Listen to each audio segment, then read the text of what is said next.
Hello everyone, কি খবৰ? তোমালোকে ভালে আছা? আশা কৰিছো সকলোৱে ভালে আছা। লাষ্ট ক্লাছত আমি ট্ৰিগনোমেট্ৰি চেপ্টাৰৰ এক্সাম্পল 7 আৰু 8 কমপ্লিট কৰিছিলো, কিন্তু আজি আমি কি কৰিম? অনুশীলনী যেটো 8.2 আছে সেইটো সমাধান কৰিম। ঠিক আছে? অনুশীলনী 8.2। তো আশা কৰিছো সবাই ভিডিওবোৰ চাই আছা আৰু লাইক কমেন্ট শেয়াৰ কৰিব নেপাহৰিবা। লগতে আজি ইয়াতে চোৱা আমাৰ কি আছে ইয়াতে। ফাৰ্স্ট প্ৰশ্ন কি দিয়া আছে? ঠিক আছে? ইয়াতে চোৱা তলত দিয়া বিলাকৰ মান উলিয়া আৰু বহুত প্ৰশ্ন আছে, ইয়াতে দুটা ৰাখিছো আৰু নেক্সট স্লাইডত আৰু আছে। ঠিক আছে? তো প্ৰশ্নখিনি কেনেকৈ সমাধান কৰিব লাগে তোমালোকে চাবা। জাস্ট তোমালোকৰ এটা বস্তু বহুত বেছি ইম্পৰ্টেন্ট আৰু এই বস্তুটো হল তোমালোকৰ যেটো sin থিটা cos থিটা যেটো টেবিলটো আছে সেই টেবিলটো তোমালোকক ভালকে মনত ৰাখিব লাগিব। কোনটো ভ্যালু কিমান হয়, sin 60 ৰ ভ্যালু কিমান, sin 30 ৰ ভ্যালু কিমান, cos 60 cos 30 10 এইবোৰ তোমালোক ভালদৰে মনত ৰাখিব লাগিব। বাকিখিনি গোটেই একেবাৰে ইজি। ঠিক আছে? তো ইয়াতে ভালদৰে চোৱা, ইয়াতে প্ৰশ্নটো আজি কি আছে ইয়াতে যে তলত দিয়া বিলাকৰ মান উলিওৱা। এক নম্বৰটো আমি কি দিছি ইয়াতে সলিউশন। ঠিক আছে? কি দিয়া আছে এক নম্বৰটো sin 60 cos 30 plus sin 30 cos 60। ঠিক আছে? এতিয়া আমাৰ এইটো ভালদৰে জানিব লাগিব যে sin 60 ৰ ভ্যালু কিমান, cos 30 ৰ ভ্যালু কিমান। ঠিক আছে? তো আমি জানো sin 60 ৰ ভ্যালু হ'ব √3/2। পূৰণ আছে পূৰণ, cos 30 ৰ ভ্যালু √3/2। সেই তালিকাটো তোমালোকে যি কৰা নকৰা একো ডাজন্ট মেটাৰ, একো মেটাৰ নকৰে, কিন্তু এটা বস্তুই মেটাৰ কৰিব, সেই তালিকাটো তোমালোকৰ মানে এনেকুৱা ভাবে মুখস্থ থাকিব লাগিব, মানে কোৱাৰ লগে লগে এনসাৰটো আহিব লাগিব। দেখাৰ লগে লগে তোমালোকক জানিব লাগিব ইয়েস এইটো হ'ব আনসাৰ। প্লাস sin 30 ৰ ভ্যালু কিমান, sin 30 ৰ ভ্যালু 1/2, cos 60 ৰ ভ্যালু কিমান, cos 60 ৰ ভ্যালু 1/2। ঠিক আছে? এতিয়া আছে। ঠিক আছে? পূরণ থাকলে তলে তলে পূরণ, তলে তলে পূরণ কি হয়ে যাব 4 √3 * √3 উপর কি হয়ে যাব √3 স্কয়ার। ঠিক আছে? প্লাস উপর 1 1 পূরণ আছে 1 1 গুণ 1 হবে 2 2 গুণ 4। ঠিক আছে? এই যে √3 স্কয়ার আর রুট ক্যান্সেল, উপর কিমান থাকিব 3/4 প্লাস 1/4। এতে তলে তলে যদি আমি একটু যোগ কৰিব দাও তেনেহলে কি হ'ব, তলত 4 উপৰ কৰে ডাইৰেক্ট, তলত যদি সেম থাকে উপৰ কৰে ডাইৰেক্ট যোগ কৰিব লাগে 3 + 1 3 + 1 এটো কিমান হৈ যাব 4/4 আৰু কাটাকাটি কৰিলে কিমান 1। তাৰ মানে এক নম্বৰ প্ৰশ্নটোৰ উত্তৰটো কি আহিলে 1। আশা কৰিছো সবাই বুজি পাইছা, বিন্দাস আছা। নেক্সট প্ৰশ্নটো কেনেকৈ সমাধান কৰিব লাগে চোৱা, ইয়াতে মনোযোগৰে চাবা। ঠিক আছে? Question number 2। কোশ্চেন নম্বৰ 2 কি দিয়া আছে আমাক? কোশ্চেন নম্বৰ 2 দিয়া আছে 2 10 square 45। Okay, no problem. 2 10 square 45 plus এটো 45 হ'ব 45 plus cos square 30 minus sin square 60। cos square 30 minus sin square 60। নো প্রবলেম, ধুনিয়াকে প্রশ্নটো সমাধান কৰি দিবা। ঠিক আছে? ইয়াতে চোৱা 2 * 10 স্কয়াৰ 45। 10 45 ৰ ভ্যালু কিমান তালিকাৰ পৰা যদি মুখস্থ কাৰণে মুখস্থ কৰিলো 10 45 ৰ ভ্যালু হ'ল 1। তাৰপৰা স্কয়াৰ আছে, তাৰ মানে ইয়াতে কি হৈ যাব 1 স্কয়াৰ প্লাস cos 30 ৰ ভ্যালু কিমান। এতিয়াই জাস্ট আমি প্ৰশ্নখিনি সমাধান কৰিলো। cos 30 ৰ ভ্যালু কিমান √3/2 √3/2, কিন্তু ইয়াতে স্কয়াৰ আছে ওপৰত এটা স্কয়াৰ। ঠিক তেনেদৰে মাইনাস sin 60 ৰ ভ্যালু কিমান হৈ যাব, sin 60 ৰ ভ্যালু সেম √3/2 ইয়াতে স্কয়ার আছে স্কয়ার। বাট √3/2 স্কয়ার -√3/2 স্কয়ার এটো ক্যান্সেল যাব, তোমাৰ হাতত কি থাকিব 1 স্কয়ার। 2 * 1 স্কয়ার মানে 1, 2 * 1 মানে কিমান 2। आंसर হ'ব 2। আশা কৰিছো তোমালোকে ইজিলি বুজি পাইছা, একেবাৰে সহজ প্ৰশ্ন হয়, ভালদৰে বুজি পাইছা। নেক্সট প্ৰশ্নলৈ আমি আগুৱাই যাওঁ। আমাৰ নেক্সট প্ৰশ্নটো কি আছে ইয়াতে চোৱা। ঠিক আছে? ইয়াতে চোৱা আমাৰ নেক্সট প্ৰশ্নটো কি আছে। কোশ্চেন নম্বৰ 3 কি আছে ইয়াতে cos 45 sec 30 plus cosec 30। cos 45 divided by sec 30 plus cosec 30। ঠিক আছে? ধুনিয়াকে বস্তুটো মনোযোগেৰে চাবা, একেবাৰে ইজি হয়, ইমানটা টাফ বস্তু নহয়, বহুত ধুনিয়া বস্তু হয়, কৰিলে ইজি লাগি যাব। ঠিক আছে? সলিউশন কি আছে ইয়াতে cos 45। Okay, cos 45 divided by sec 30 plus cosec 30। ঠিক আছে? এতে ইয়াত cos 45 ৰ ভ্যালু কিমান 1/√2। cos 45 ৰ ভ্যালু কিমান 1/√2, তেনেহলে ইয়াতে কিমান হৈ যাব 1/√2 divided by sec 30 ৰ ভ্যালু। এতিয়া তোমাক sec 30 ৰ ভ্যালু মুখস্থ কৰিব একো দৰকাৰ নাই, তুমি জাস্ট এইটোৱে ভাবাচোন sec ৰ লগত কাৰ দুশ্মনী আছে cos 30 ৰ ভ্যালু কিমান, অকনমান আগতে আমি কইলো cos 30 ৰ ভ্যালু √3/2। তেনেহলে √3/2 হলে sec কি কব তাৰ উল্টা 2/√3 প্লাস cosec 30 ৰ ভ্যালু কিমান, cosec কাৰ লগত দুশ্মনী ৰাখিছে cosec sin ৰ লগত দুশ্মনী ৰাখিছে। ইয়েস অবভিয়াসলি sin ৰ লগত দুশ্মনী ৰাখিছে, sin 30 ৰ ভ্যালু কিমান 1/2, এটো উল্টা কৰি দিয়া কিমান হ'ব 2/1। That means 2। মই ইয়াতে 2/1 বুলি লিখি ৰাখিছো। ঠিক আছে? এতিয়া ইয়াতে চোৱা ওপৰত আছে √2 মই √2 লিখিলো তাৰ ওপৰত আছে 1 1 লিখিলো তলত কি হ'ব √3 প্লাছ √3 আৰু 1 ৰ লসাগু কিমান হ'ব √3 হ'ব তোমালোকে এটো ভালদৰে জানা √3 ৰে √3 হৰণ কৰিলে কিমান হ'ব 1 1 * 2 কিমান হ'ব 2 1 গুণ 2 প্লাছ 1 ৰে √3 ক পূৰণ কৰিলে হৰণ কৰিলে কিমান হ'ব তুমি 1 ৰে যেটো বস্তুকে হৰণ কৰা হেটোৱে হ'ব তাৰ মানে √3 √3 * 2 2√3 ওকে নো প্ৰবলেম ঠিক আছে এতিয়া ইয়াতে চোৱা এতিয়া তুমি ইয়াতে চোৱা ভালদৰে ঠিক আছে কি হৈ যাব 1/√2 আছে ওপৰত 1/√2 লিখিলো মই ঠিক আছে এটা কাম কৰি দিও যেতিয়া ভগ্নাংশ চাৰিটা থাকে তেতিয়া কি হয় যেতিয়া ভগ্নাংশ চাৰিটা থাকে তেতিয়া কি হয় কোৱাচোন একেবাৰে তলতটো যা ওপৰত পূৰণ হ'বলৈ আৰু মাজৰ দুটা নিজে নিজে পূৰণ হয় তেনে √3 যাব ওপৰত একেবাৰে √3 ওপৰত যাব আৰু √2 আহি ইহতৰ লগত পূৰণ হ'ব √2 * 2 + 2√3 2 + 2√3 ধুনীয়াকে বস্তুটো বুজি পাইছা তোমালোকে একেবাৰে ইজি এতিয়া চোৱাচোন ইয়াতে কি হৈ যাব ওপৰত √3 আছে নো প্ৰবলেম তলত কি হৈ যাব √2 yes তলত কি হৈ যাব ওপৰত হৈ যাব √3 তলত কি হৈ যাব √2 * 2 2√2 প্লাস √2 * √3 কিমান হৈ যাব √6 কাৰণ √2 * √3 কিমান হৈ যাব √2 * 3 2 * 3 মানে √6 তারপরে কি যাব 2√6 নো প্রবলেম বাস বিন্দাস এতিয়া ইয়াতে প্ৰশ্নটো হল এটো কিমান হৈ যাব এটো তুমি এতিয়া পাৰিলে সলভ কৰিব পাৰা যদি মনে মনে ভাবিছা মই আৰু সলভ নকৰো ইয়াতে এৰি দিম তেনেহলে ইয়াতে এৰি দিব পাৰা একো এটা আপত্তি নাই বিন্দাস একেবাৰে কি বিন্দাস ঠিক আছে আশা কৰিছো তোমালোকে বুজি পাইছা এতিয়া যদি সমাধান কৰিব বিচাৰা তেনেহলে সমাধান কেনে কৰিব লাগিব চোৱা ইয়াতে ঠিক আছে তলত কিমান আছে 2√2 2 + 2√6 আমি জানো হৰ যেটো তলত থাকে হেতু ৰুটত থাকিব নহয় হেতু আমি কি কৰিব লাগিব ৰুটটো আমাৰ চেঞ্জ কৰিব লাগিব চেঞ্জ কৰিবলৈ হলে আমি কি কৰিম ওপৰত √3 আছে √3 ইয়াৰ লগত আমি কি পূৰণ কৰিম 2√2 minus 2√6 divided by 2√2 + 2√6 into 2√2 minus 2√6 কিয় কইলো এটো আমি এটো আমাৰ পদ্ধতি আছিল যে হৰৰ পৰিমেয়কৰণ কৰা ক্লাস 9 ত তোমালোকে পাইছা যেতিয়া তলত √6 √2 এবোৰ কি হয় অপৰিমেয় সংখ্যা আৰু অপৰিমেয় সংখ্যা আমি হৰত ৰাখিব না লাগে এই কাৰণে আমি কি কৰিলো a plus b a minus b ফৰ্মুলাত আমি লৈ যাম কাৰণ আমাৰ হাতত এটা ফর্মুলা আছিল a plus b a minus b equals to a square minus b square তেনলে এটো কি হৈ যাব a square minus b square ওপৰত কিমান থাকিব √3 * √2 কিমান হৈ যাব 2 তো থাকিব √3 * √2 কিমান হৈ যাব √6 ওই ওপৰটো চাইলো আৰু এটো পূৰণ কৰিলে কিমান হ'ব -2 √6 * √3 কিমান হৈ যাব 3 6 গুণ 18 18 হৈ যাব ডিভাইডেড বাই তলত কি থাকিব তলত হৈ যাব 2a square 2√2 square minus b square 2√6 square 2√6 square ওপৰত কিমান হৈ যাব 2√6 minus 2√18 তলত কিমান হৈ যাব 2 ক স্কয়ার কৰিলে 4 √2 ক স্কয়াৰ কৰিলে স্কয়াৰ আৰু ৰুট ক্যান্সেল কিমান থাকিব 2 মাইনাস 2 ক স্কয়াৰ কৰিলে 4 √6 ক স্কয়াৰ কৰিলে ৰুট আৰু স্কয়াৰ ক্যান্সেল কিমান থাকিব 6 ঠিক আছে ইয়াৰ পৰা আমাৰ কি হৈ যাব ওপৰত 2√6 আছে আমি লিখিলো -2√18 আছে মই লিখিলো ডিভাইডেড বাই 4 2 গুণ 8 4 6 গুণ 24 ঠিক আছে 24 এতিয়া 8 - 24 কিমান হৈ যাব 8 - 24 -16 কিমান হৈ যাব -16 তেনেহলে তলত কিমান হৈ যাব -16 ওপৰত কিমান থাকিব মই যদি 2 এটা কমন লৈ লও কিমান থাকিব √3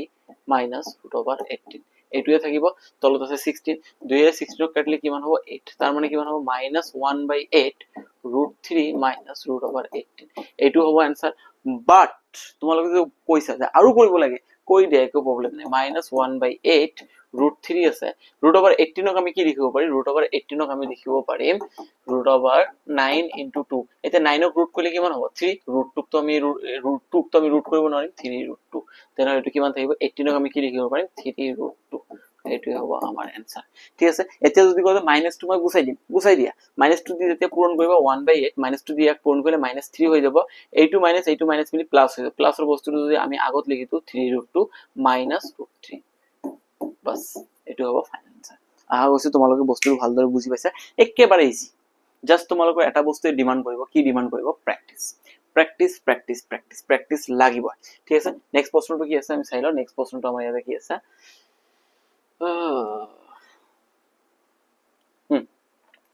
sin 30 ঠিক আছে ইয়াৰ পৰা আৰম্ভ কৰিছো sin 30 plus tan 45 minus cosec 60 divided by sec 30 plus cos 60 minus plus cot 45 cot 45 no problem, একেবাৰে ইজি, বিন্দাছ চাবা ঠিক আছে কেনেকৈ কৰিব লাগে। sin 30 ৰ ভ্যালু কিমান 1/2 প্লাস tan 45 ৰ ভ্যালু কিমান tan 45 ৰ ভ্যালু 1 মাইনাস cos x 60 ৰ ভ্যালু কিমান sin আৰু cos ৰ লগত দুশ্মনী আছে। sin যদি কৈছে যে sin cos sin 60 ৰ ভ্যালু 3√3/2 তেনে cos x 60 কিমান হ'ব 2/√3 বাস ফিনিশ। চলো দেখা এতিয়া sec 30 ৰ ভ্যালু কিমান হৈ যাব sec 30 ৰ ভ্যালু 2/√3 ঠিক আছে প্লাস cos 60 ৰ ভ্যালু কিমান cos 60 ৰ ভ্যালু হ'ব 1/2 প্লাস cot 45 মানে প্লাস 1। আশা কৰিছো তোমালোকে ইমান দূৰ তো ভালকৈ বুজি পাইছা, ইমান দূৰ তোমালোকে তো ধুনীয়াকে বস্তুখিনি বুজি পাইছা ঠিক আছে। এতিয়া বাস বিন্দাস কৰি দিয়া সমাধান আৰু কি কৰিব লাগে একো কৰিব দৰকাৰ নাই। তলত আহা, তলত 2 আছে আৰু √3 আছে, লসাগু কিমান হ'ব 2√3 2√3 তেনে 2 এর ইয়া কাউন্ট করলে 2 2 ক্যান্সেল √3 * 1 √3 ঠিক আছে 1 আছে তলত ইয়াত তলত মনে মনে 1 আছে 1 থাকিলে আৰু কি যেটো বস্তু আছে এইটোই লিখি দিয়া 2√3 মাইনাস √3 * √3 ক্যান্সেল যাব 2 2 গুণ 4 ঠিক তেনে ধৰে তলত আহিব 2√3 এতিয়া ইয়াতে সলভ কৰ কি হ'ব ওপৰত কি হৈ যাব √3 এর কাউন্ট করলে √3 ক্যান্সেল 2 2 গুণ 4 প্লাস ইয়াতে হ'ব √3 2 এর কাউন্ট করলে 2 2 ক্যান্সেল √3 প্লাস 1 আছে মানে প্লাস 2√3 √3 ক্যান্সেল থাকিব এতিয়া আমাৰ হাতত কি √3 প্লাস 2√3 কিমান হ'ব 3√3 দুটা √3 আৰু এটা √3 তিনটা √3 মাইনাস 4 ডিভাইডেড বাই ইয়াতে কিমান হ'ব √3 প্লাস √3 কিমান হ'ব 3√3 প্লাস 4 ঠিক আছে সেম বস্তু তলত এটা প্লাস আছে ওপৰত এটা মাইনাস আছে। এতিয়া কি কৰিম তলত ৰুট আছে হেতু আমাক গুছাব লাগে কেনেকৈ গুছাই দিম তলত যেটো আছে সেম বস্তু আমি লিখিম মাইনাসত লিখিম ঠিক আছে। এতিয়া যদি আমি মাইনাসত লিখি দিও ঠিক আছে মাইনাসত লিখি দিও 3√3 প্লাস 4 ইয়াৰ লগত আমি কি পূৰণ কৰিম 3√3 মাইনাস 4 ঠিক আছে কিয় মাইনাস কৰিম যদি প্লাস থাকে মাইনাস লইম যদি মাইনাস থাকে প্লাস লইম বাকি বস্তুখিনি সেম লিখিম কাৰণ কিয় a + b a - b a² - b² formula আমাৰ লৈ যাব লাগিব। এতিয়া ওপৰত চোৱা ওপৰত তলত বস্তু যেটো বস্তু পূৰণ কৰিলো সেম বস্তু ওপৰতো কৰিব লাগিব 3√3 - 4 * 3√3 - 4 নো প্ৰবলেম তলত কি হৈ যাব a² - b² a² মানে 3√3 a² - b² মানে 4² ওপৰত কিমান হৈ যাব সেম বস্তু পূৰণ হৈ আছে সেম বস্তু পূৰণ হৈ থাকিলে এটো আমি কি বুলি কও স্কয়াৰ বুলি কও আৰু কি হ'ব এটো a - b হোল স্কয়াৰ কি হ'ব a - b whole square 3√3 - 4 whole square তলত কিমান হৈ যাব 3 ক স্কয়াৰ কৰিলে হ'ব 9 √3 ক স্কয়াৰ কৰিলে স্কয়াৰ আৰু ৰুট কেনসেল থাকিব 3 ঠিক আছে -16 ওপৰত কিমান হৈ যাব a² মানে 3√3 square -2ab plus b² wow তলত কিমান থাকিব 9 3 গুণ 27 27 - 16 ওপৰত কিমান থাকিব 3 কে স্কয়াৰ কৰিলে 9 √3 কে স্কয়াৰ কৰিলে 3 9 * 3 9 * 3 মাইনাস 2 3 গুণ 6 6 4 গুণ 24 24 √3 প্লাস 16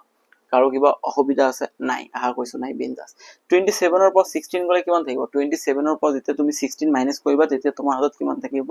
11 থাকিব কিমান থাকিব 11 তেনে তলত থাকিব 11 ওপৰত কিমান থাকিব 9 3 গুণ 27 27 আৰু 16 যোগ কৰিলে কিমান হ'ব 33 43 43 43 - 24 24 √3 এইটো হ'ব आंसर আহা কৈছো তোমালোকে বস্তুটো ভালদৰে বুজি পাইছা বাস বিন্দাস ক্লিয়াৰ কৰা ইয়াতে ঠিক আছে নেক্সট প্ৰশ্নলৈ আমি আগুৱাই যাম নেক্সট প্ৰশ্ন কি আছে চাও ইয়াতে ঠিক আছে এটো কোশ্চেন নম্বৰ 4 দে এটো কোশ্চেন নম্বৰ 4 ঠিক আছে নেক্সট তাৰ পিছত ইয়াতে চাও কি আছে 5 cos square 60 plus sec square 4 sec square 30 minus 10 square 45 divided by sin square 30 plus cos square 30 no problem চাইলো আমি ঠিক আছে এটো এটা সূত্র আছে সূত্রটো মই তোমালোকক এতিয়া দিয়া নাই সেই কাৰণে মই সূত্ৰটো ব্যৱহাৰ নকৰো বাস চাইলো তোমালোক ইয়াতে ঠিক আছে সলিউশন কি আছে 5 নম্বৰটো 5 cos square 60 plus 4 sec square 30 minus 10 square 45 divided by sin square 30 plus cos square 30 এতিয়া ইয়াতে চোৱা ঠিক আছে sin square 30 plus cos square 30 এটোৰ value হতা 1 হয় কিন্তু মই নিলিখো মই ইয়াতে সলভ কৰি দেখাই দিছো sin square 30 sin 30 এর ভ্যালু কিমান 1/2 স্কয়ার plus cos 30 এর ভ্যালু কিমান √3/2 স্কয়ার উপর কি হন হইতো cos স্কয়ার 5 আছে ইনটু cos 60 এর ভ্যালু 1/2 1/2 যেতে মই স্কয়ার করিম কিমান হইতো 1/2 কে স্কয়ার করিম মানে 1/2 square okay no problem plus 4 into sec 30 এর ভ্যালু কিমান sec 30 এর ভ্যালু কিমান cos 30 এর ভ্যালু √3/2 sec 30 এর ভ্যালু কিমান হ'ব 2/√3 ওলোটা cos যেটো কব তাৰ দুশ্মনী কাল আছে sec তাৰ ওলোটা কব cos 30 এ কৈছে √3/2 তাহলে sec 30 এ কি কব 2/√3 তার মানে এটো কি হৈ যাব 2/√3 স্কয়ার মাইনাস 10 স্কয়ার 45 মানে 1 স্কয়ার 10 45 মানে 1 স্কয়ার ঠিক আছে এতে ইয়াতে সোয়া 1 বাই ইয়াতে থাকিব 4 প্লাস √3 কে স্কয়ার কইলে 3 2 কে স্কয়ার কইলে 4 উপর ধৰা এতে 2 কে স্কয়ার কইলে কিমান হ'ব 4 5 into 1 5/4 হৈ যাব এটো ঠিক আছে কারণ 1 কে স্কয়ার কইলে 1 থাকিব 1 5 এর লগত পূরণ হ'ব 5/4 প্লাস এটো কিমান আছে 4 প্লাস এটো কিমান হৈ যাব সরি এটো 4 into 2 স্কয়ার মানে কিমান 8 সরি 2 স্কয়ার এতিয়াৰ পর 2 স্কয়ার 2 স্কয়ার মানে 4 ডিভাইডেড বাই √3 স্কয়ার কইলে 3 মাইনাস 1 স্কয়ার মানে 1 ঠিক আছে এটো এতিয়া তলত কিমান হৈ যাব লসাগু যদি 4 লোৱা ওপৰত 1 + 3 1 + 3 আৰু ওপৰত আহা এতিয়া ওপৰত কিমান হৈ যাব আচ্ছা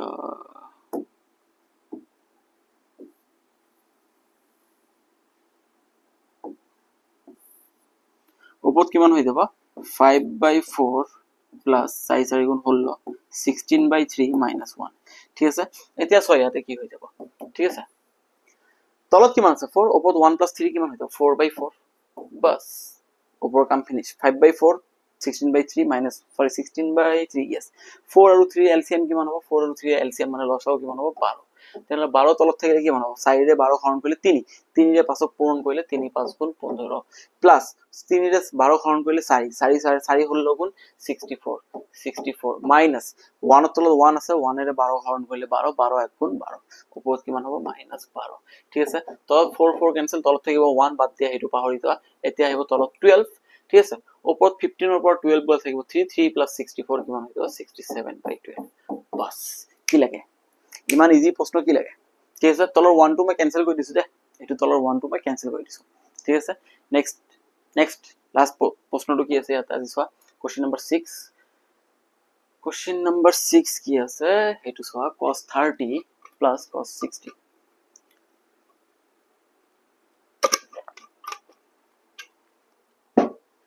আৰু কালি অহাকালিৰ পৰা মানে মই ভাবিছো এমসিকিউ এটা ভিডিও লৈ 10টা 15 এমসিকিউ থাকিব তোমালোকৰ হাফ ইয়াৰলি যিকিটা চেপ্টাৰ আছে দ্যাট মিন্স ৰিভিজন তাৰ পিছত chapter 1 chapter 2 chapter 3 chapter 4 chapter 5 তো নাই চেপ্টাৰ 6 চেপ্টাৰ 7 চেপ্টাৰ 8 এইকেইটা চেপ্টাৰ আছে তোমালোকে ভালদৰে জানা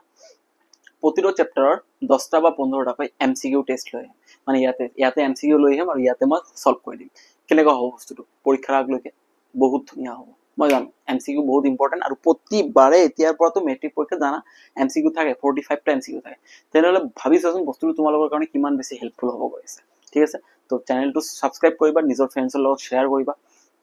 মানে ভাল কন্টেন্ট দিম আৰু ভাল কন্টেন্ট দিম তো তোমালোকে এটো চাবা ঠিক আছে কোশ্চেন নম্বৰ 6 কি আছে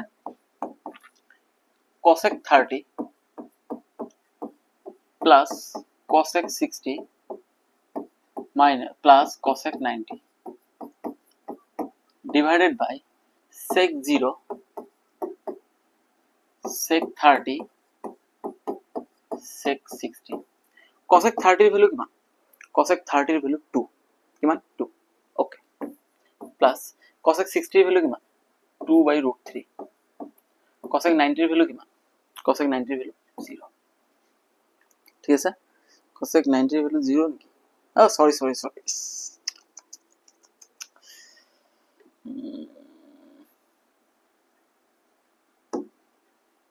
cosec 90 এর ভ্যালু 1 এতে ইয়াতে তলত sec 0 এর ভ্যালু 1 sec 30 এর ভ্যালু কিমান হৈ যাব sec 30 এর ভ্যালু হৈ যাব তোমাৰ 2/√3 আৰু sec 30 এৰ ভ্যালু কিমান হৈ যাব 2 এতিয়া সোৱাচোন এটা বস্তু 2 আৰু 1 যোগ কৰিলে 3 + 2√3 ডিভাইডেড বাই তলত কিমান হ'ব 2 আৰু 1 যোগ কৰিলে 3 + 2/√3 তলে ওপৰ সেম বস্তু আছে কাটি দিয়া কিমান থাকিব 1 বাস একেবাৰে ইজি আছিল এটো আটাতকে বেছি ইজি আছিল জাস্ট কিমান ইজি দুই লাইনত হে ঠিক আছে তো আশা কৰিছো তোমালোকে বস্তুটো ভালদৰে বুজি পাইছা বিন্দাস ঠিক আছে এতিয়া নেক্সট প্ৰশ্নখিনি আমি আজি কৰো নে পিছত কৰো এটা দুটা তিনটা চাৰিটা পাঁচটা ছয়টা সাতটা বেছি প্ৰশ্ন নাই ঠিক আছে বাকিখিনি আমি নেক্সট ক্লাছত কৰিম তো আশা কৰিছো বস্তুখিনি তোমাক ভাল লাগি আছে ভিডিওটো ভাল লাগিছে ভিডিওটো বহুত হেল্পফুল লাগিছে তোমালোকৰ কাৰণে তো এনেকৈ ভিডিওবোৰ চাই থাকিবা ভালদৰে পৰীক্ষাটো দিবা প্ৰেক্টিচ বহুত বেছি দৰকাৰ কাৰণ মেথামেটিক্স এটা বস্তুৱে ডিমান্ড কৰে তোমাৰ পৰা প্ৰেক্টিচ যিমান বেছি প্ৰেক্টিচ কৰিবা সিমান বেছি তোমালোকৰ কাৰণে মেথামেটিক্সটো ইজি হৈ যাব আদাৰৱাইজ মেথামেটিক্সটো ইমান এটা টাফ সাবজেক্ট বুলি ফিল হয় যে কি এইটো সাবজেক্ট ইমান ভাল নালাগে কিন্তু মই সঁচা কথা কৈছো যিমান বেছি পাৰা প্ৰেক্টিচ কৰা মেথামেটিক্স এটা বস্তুৱে ডিমান্ড কৰে প্ৰেক্টিচ প্ৰেক্টিচ প্ৰেক্টিচ ঠিক আছে তো আশা কৰিছো ভালদৰে পৰীক্ষা ভাল হ'ব thank you tata bye by